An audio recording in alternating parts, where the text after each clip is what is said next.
Menurut Anda, siapa yang lebih berpengaruh? Seorang dokter atau seorang influencer? Kalau pertanyaannya siapa yang lebih berkompeten, tentu jawabannya mudah, pasti seorang dokter.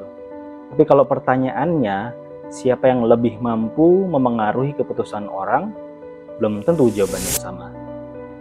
Saya memiliki konsultan dokter, dan saya juga memiliki konsultan apoteker. Para konsultan ini tentu memiliki pendidikan, pengalaman, dan kompetensi yang sangat tinggi.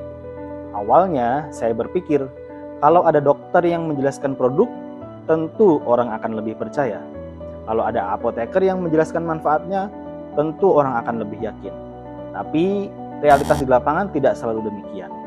Berkali-kali saya melihat produk yang dipromosikan influencer justru lebih berhasil menarik perhatian dan memengaruhi konsumen.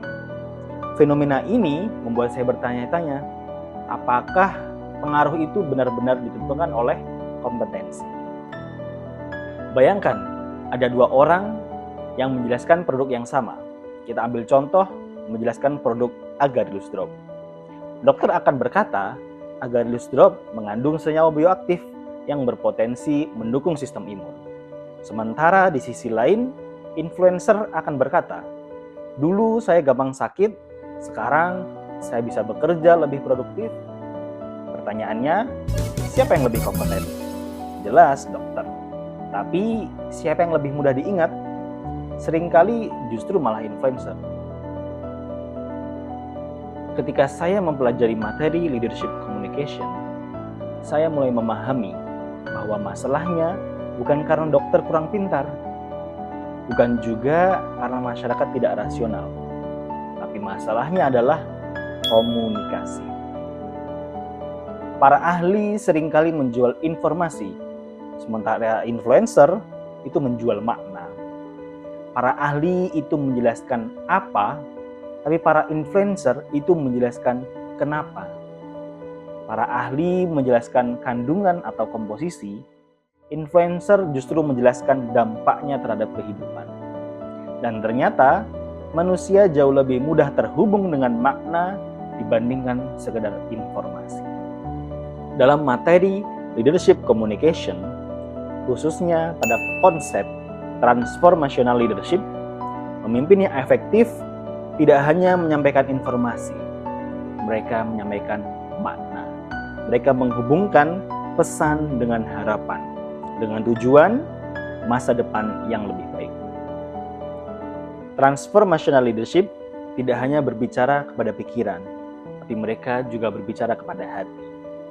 Dan ketika orang merasa terhubung secara emosional, mereka lebih mudah terinspirasi untuk bertindak.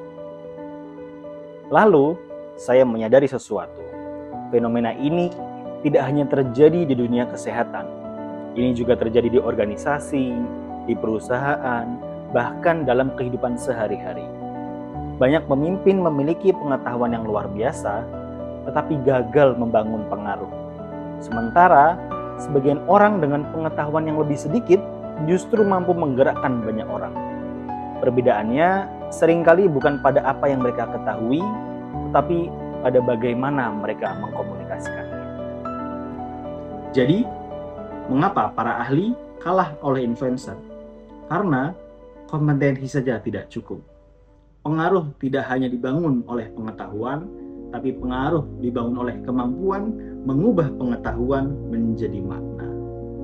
Dan mungkin itulah pelajaran terbesar yang bisa dipelajari oleh para pemimpin hari ini.